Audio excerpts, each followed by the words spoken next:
Yo, welcome to the King's Court. I'm Lord Soggy. Yes, welcome back. It's your guy Mardy as usual. Shout out APL here in spirit and energy as always. Indeed. Probably by the time you listen to this, it'll be 2022. So to everybody, Happy New Year. Yeah, indeed. Hoping for your best year ever. That's that it. you have success and blessings and growth in all facets of your life. Yes. Let's go. Let's do this together. 2022, we're planning on this being our biggest year ever ourselves. Best year. That's it. Hey, Paddy the Baddie, get on the mic. Lerone Murphy. Come on. Come The on. Kings are waiting for you. Let's make it happen. That's it. Tom Aspinall. Hey, we're All you open guys to from all the you UK Northwest. guys. Happy to support.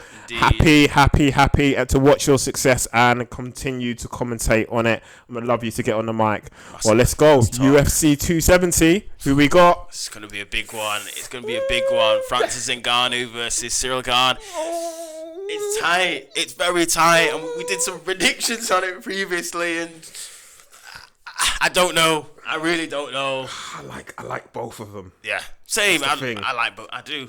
I genuinely like both of them, not just in the ring, but out of the ring as well. Yeah. I love like Francis's story, like literally from the gutter, Exactly. to the streets of Paris, to the baddest man on the planet, to world heavyweight UFC champ of the world. What a year he had. Like honestly, I love that, but then I can also love Ciryl Gane's story. I also love him as a person. Exactly. He seems super humble, seems like a Yeah. gentleman. He's a nice guy. Seems You like can one tell. of the nice guys. Like he seems like one of those guys where you see him in a nightclub and you're like, whoa, like stay away from that corner. And then in the middle of the night, he's on the dance floor with his missus, just like twirling and stuff. And you're like, what?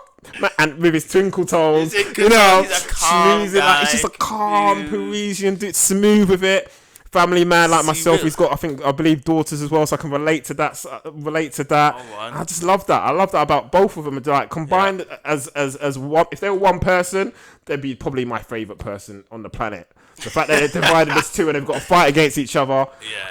When I mean I'm on the fence, I'm on the fence. That's it. Like literally, I've got splinters on all my cracks. Just in case there's kids listening, I was gonna say balls and all sorts, but there's splinters everywhere. Actually, no balls have splinters because the balls are split. The left ball's on the left hand side of the fence, and the right ball's on the right hand side of the fence. And I mean, I'm split. So, it's a tight. When I was leading towards Ciryl Gane in my previous prediction, just because of his movement, twinkle toes, the way that he could, twinkle toes technical on the sides of him, and he never wastes any striking or anything. But now I'm like, I think I'm forgetting the improvements Francis Ngannou made in that fight 100%. against Stipe. yeah, To win that belt, to not get taken down. and yeah, indeed, That takedown defense now looks legit. it is legit. It is. It looks like he's only had the time to obviously improve that a little bit more since then. Yeah. But I think I wrote something. I was just looking through it earlier. So this is what I wanted to share. So I was writing this in the debate. So for me, Francis Ngannou versus Ciryl Gane is the most fascinating heavyweight fight of all time. For me, this is what I'm saying. The most, and I've broken it down in terms of this: the most powerful being Francis versus the most technical. We'll see which reigns supreme for this weight class. I think personally, this fight is going to be a fight for the ages in terms of the ultimate power versus probably when we're always talking about evolution and how the sport's evolving. I think in terms of the evolution and seeing Ciryl Gane be in the position where he is interim heavyweight champion, that for me is legit. He's ahead of his time in the fact that he's light with it. He doesn't necessarily have the power, but he has the power, but not the power, but he has the power. Exactly. So it's like he's technical. He's great in all facets from what we've seen so far. He doesn't really, if you take him down, he's comfortable there. If you want to stand on your feet, he's comfortable there. Yeah. His movement's out of this world for a heavyweight. Exactly. Not probably for a light heavyweight. He probably moves better than most light heavyweights. You probably got to go down to like Izzy levels before you can get that matching movement. Honestly speaking, like a middleweight, and he's ahead of his time. And I think if there was one person that could ever evade the striking power of Francis Ngannou, it's Ciryl Gane. 100%. I agree. But as much as we love Ciryl Gane, we still have to the power. You can't ignore it. You can't ignore the power of Francis. Because if you ignore it, you wake up on the floor. Simple. Honestly, and I was putting in a WhatsApp group just yesterday, like watching all of like his Francis's KOs. There's not many with the right hand bomb. That's the scary part, and that's true. And I thought, hold on a minute, we're all hyped about the most powerful right hand of all time. Yeah. But he's not finishing people with it. It's not. It's the left hand. It's true. I was very shocked and surprised when he put that. I was like, huh? And then when he showed me, I was like, wow. Honestly, that's scary. That is frightening. So our people, and is that almost becoming blindsiding people, where people are so terrified of the right that they're not seeing the left. Exactly. And then he throws the left into the mix, and they're like, oh, in their head they can see the left coming, and as a heavyweight they're probably like, oh, but he's not his right, so I'll be fine. Yeah. And then they wake up and it's too late. It's too late. It's already too late. This guy can hit you and put your lights out with both hands. Thank you. Knockout was a short left. Thank you. It wasn't even. It's a short left. Boom, and he was out. 100%. This guy's scary. This is probably one of the scariest heavyweights we've ever seen. And in the UFC. and that's including versus boxing, because when they've always hyped up, for example, Deontay Wilder, Deontay Wilder only has the bomb squad. It's only a right. Yeah, that's true. And his highlights, I guarantee you, will not feature even a left jab if you're lucky. It's all gonna be right hand detonations and bombs landing on skulls. We're going through Francis's highlights: left. So let's just quickly have a quick watch it, and we'll talk over the promo video. And it just, to be honest, it highlights the lefts as well. And these are probably, I think, his last 4 or 5 knockouts in the UFC. And it's just like, oh, that's it. It's exciting. That's it. The champ. Baddest man on the planet. Overeem. He said Overeem. He sent him out of the park. The left uppercut that lands on Overeem's jaw. If you have never seen that, go back in time and watch that. Type it in. You will see. Filth. Absolute filth. Disgusting. Oh my gosh. And then Rosenstrike lands a left while he's down on the cage. Again, like you said, short left, lights out. Out like a light. And we go back to the beginnings. Humble. Look at him. Homeless man in Paris. Crazy. Now Gymshark athlete, sponsored by the way. Indeed. Big up Gymshark. Come on. Oh, Stipe left. The greatest heavyweight of all time, and he knocks him. Oh, that right was not even needed. Then followed up with a right-handed hammer fist. Wow. From Zeus. Exactly. Woo! From like Zeus, which was not necessary because the referee was on his way and he went for good measure. It's true. Would you like fries with that? Oh! All of the smoke. And then obviously they were ex-training partners as well. That's it. MMA former coaches. So we got Ciryl Gane. Looking at him, look, they're sparring together. The sparring leads. Taking it. All padded up and everything. That's it. It's former true. coach. Let's go. Look at that. Just technician. Ciryl Gane. It's technical with it. Look at it. Clean with it. Submissions. Chokes. Short elbows. Short elbows. Oh, what a... honestly, rounded against the Black Beast. Here we go. Kicks. Left jab. Solid. Danced around him. Finished him. Finishing the Black Beast is no joke. Yeah. Because that guy's the Black Beast, for goodness sake. Exactly. He's got Beast in his actual name and it's legit. Yeah. And this Parisian gentleman just put him away. Honestly. Indeed. This has been written in the stars. Oh. Honestly. Submission. Kimura. Oh, arm bars. This made me laugh though. This made me laugh. Past all of his training. When Francis walked past his old Parisian boys, his coach who put him on, his coach who actually allowed him to sleep in the gym when he was homeless during his period in Paris, and he just walked past him in his uncle outfit. Uncle, that's it.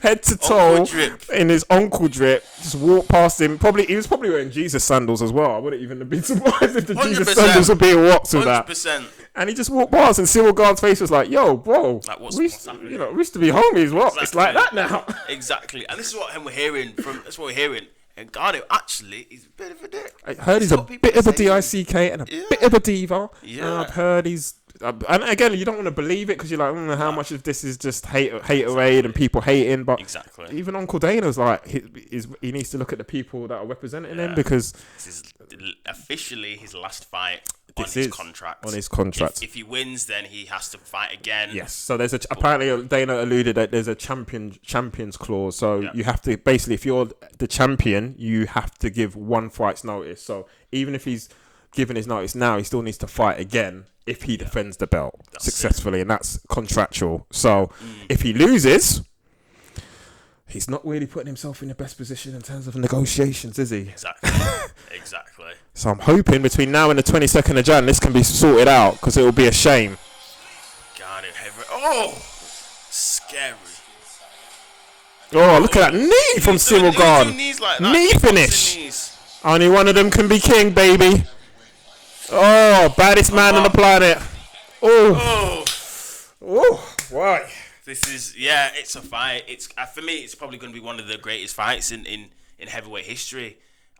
I'm so excited to it. And you know what? The only other person that I've seen possess that level of flexibility in their striking is and submission game and everything is John Jones. I knew you were going to bring in John Jones into a heavyweight conversation. John Jones is a heavyweight. Not until he's walked into the octagon, he's not a heavyweight. Not until he's made the scales, he's a heavyweight. So for now, I want to keep John Jones' name out for now. I get where you're coming from. Let's go like for like.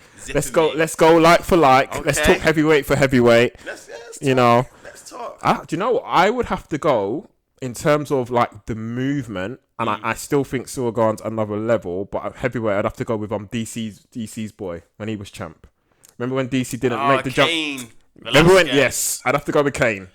This guy's movement. That's what I'm saying. Yeah. I still think I think it supersedes it. Yeah. But in terms of what we've had, and that's why we keep talking about evolution. Yeah. In terms of heavyweight level, Kane was that guy. Yeah, all the other heavyweights were bigger than him. Yeah. And Kane was a big guy, but his movement, he was clean with it. His efficiency, fast, honestly, stamina. So he is 2.0 of Kane for me. That is very true. So that's what I'm going to go. So I would say if we go light for light, I'm saying boom. That's it. So as you can tell, I don't think we're going to be making any picks on this. Nah, because it's hard. We love them both. If someone was to go gun to your head, you've got to pick one. I might be taking a bullet. Would you take a bullet? I might just be taking a bullet because, like, I genuinely don't know. Like, if someone was like, "Yo, you can win £10 million if you pick for a pound," even then I'd be like, you know what? I'm just gonna lose the 10 million and walk away with my pound. I can't pick. Because it'd be gutted for me to put that pound down, knowing, and then the other man wins and I've lost 10 million when I didn't even want to pick against him anyway. Risk, like that's it. I think really as the fight progresses at the moment in time, I would be leaning to putting my money on Gane in the later rounds, only because we used to see Francis gas out, which we know is not. It doesn't happen anymore. But even against Stipe, was it second round or third round?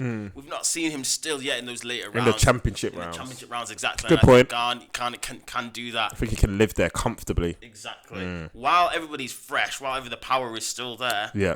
Round 2, round 3. I've got to go with Francis, really. Okay. So that's why I'm torn. Are we going? Power will win early, but then for longevity, we're going Gane. The technician will take it. Yeah.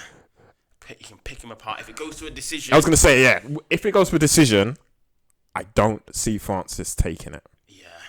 I think Francis has to clean him out. That's the only way I see it. And that's the caveat where I can see Gane winning either way.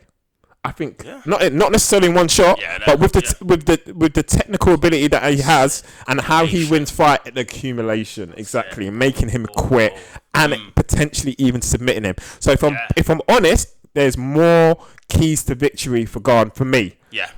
For me, but because of what we've just discussed in terms of the power behind the left and the right, we know that at any moment, even if, for example, he was 4 rounds to 0 down.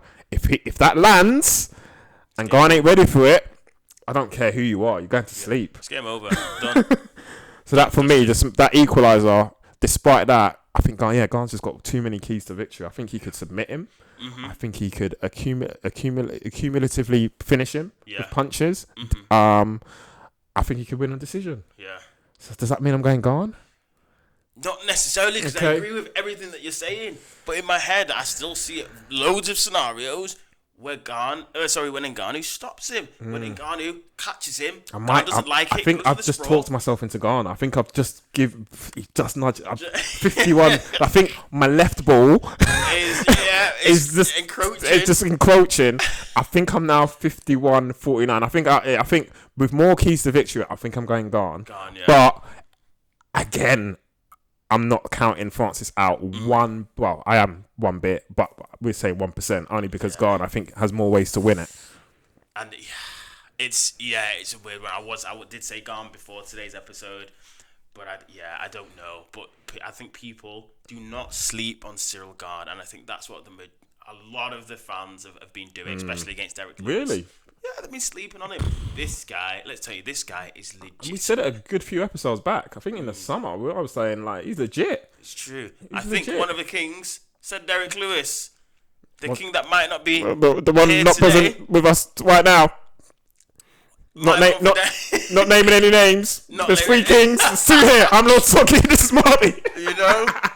APL.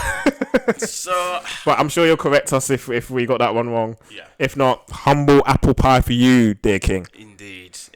But yeah, on that one, super excited. January the 22nd is when it goes down. Yeah. Hopefully nothing goes wrong between now and then. Everyone stays fit. Nobody gets sick or anything like that. Just need that fight to happen. That's it. Because that's going to be a big one. And yeah, contractually, it'll be interesting to see what happens between now and then. But yeah, hopefully we'll keep you in the loop. That's it.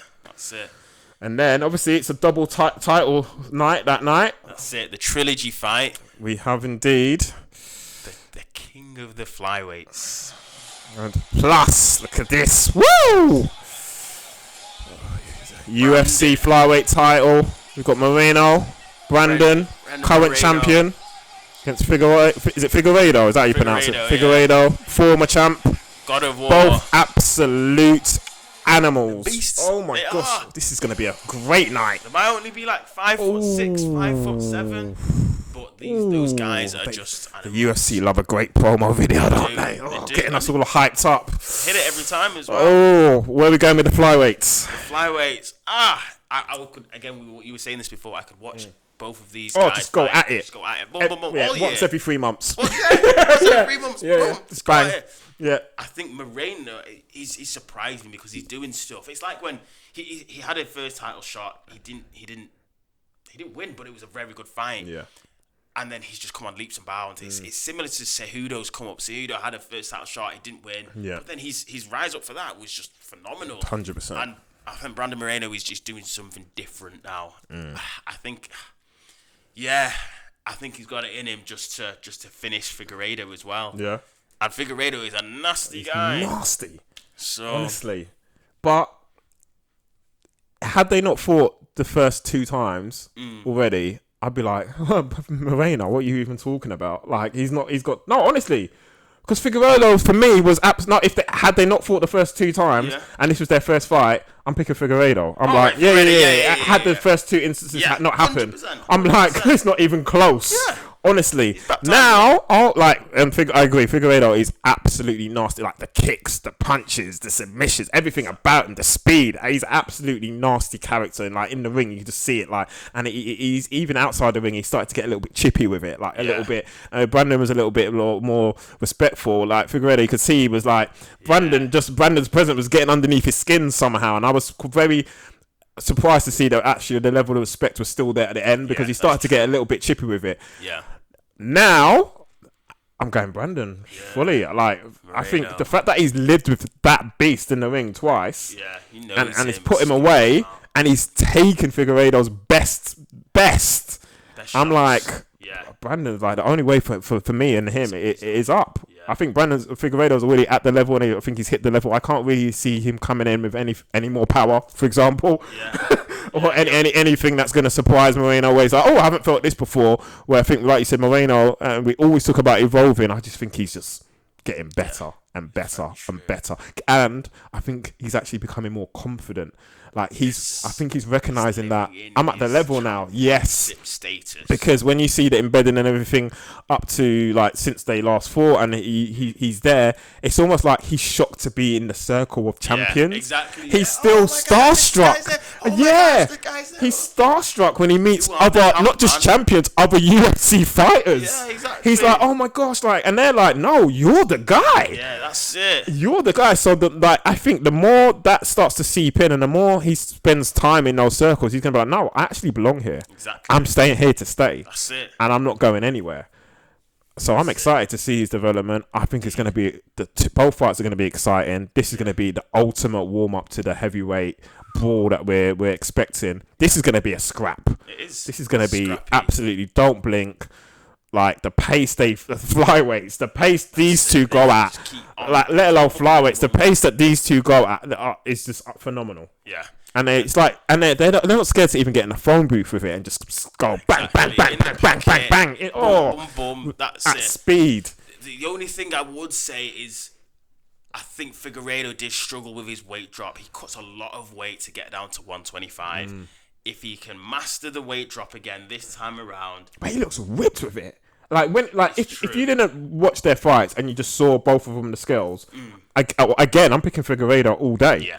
Brandon looks for me like, obviously he's flyweight, he's 125, his weight is his weight. But you know, when you think of like going down to that weight level, you're thinking, right, you've got absolutely zero. You have zero fat on you. You're going to be absolutely shredded. I want to see veins popping out of your bottom lip. Bottom lip. I want to see veins popping out your earlobe, like veins everywhere. That's Figueiredo. Where Brandon is a little bit more like, really? Like, has he has he had to cut? Yeah, like you're not seeing, like, I'm not being disrespectful. I'm just saying, like, the body types are completely different. But don't get it twisted. Moreno's he's a champ. He's a killer for a reason. And I don't know what his nickname is, but if it's not close to the smiley faced assassin, I wouldn't be surprised because he's fun with it. Once you collect those little like those little heads like Star Wars figurines and stuff like that. He's a pop. Like I think I've mentioned it before. He's a nerd. He's a geek. Yeah, he's starstruck and all the rest of it. I just think again he's evolving, and I think Figueiredo is going to get found out again. And then it's going to be an exciting 2022 in the flyweight division. So watch this space. 100%. Well. Yes, cannot wait. But yeah, we're going to start the year strong. Hopefully, we're going to get out some more content. January 22nd, we got the UFC 270 card, which is crazy because we were just saying just a couple of years ago. Remember the big hoo-ha around UFC 200. That's it. There's been 70 numbered events since then. Not even talking about the fight nights and everything else, which is crazy. Uncle Dana, we salute you. Good job, great job, as always. 270. So we're called APL. What do you reckon he'd go Figueiredo? I reckon he might go Moreno. No, we're agreeing on everything. I reckon he might. Where's the tension, Kings? We're agreeing on everything. Only because if he's picking these other guys, then we're going to be having more disagreements, which we want to see. But I think he's got a lot of sense. That he does. He got a lot of sense. I know he's going to be picking APL. Right. Let us know, APL. Let us know. Come on. We need your sense. And if you disagree with it, it's even better because we need it for the content. Indeed. But don't do it just for the content. No. Stick with your guns. That's or it. Eat humble pie. But yeah, 270 coming up January 22nd. All excited. We are the Kings. This is the King's Court. Thank you for joining us again. This is Lord Soggy. I've been the guy Mardy. Shout out APL Energy Spiritually.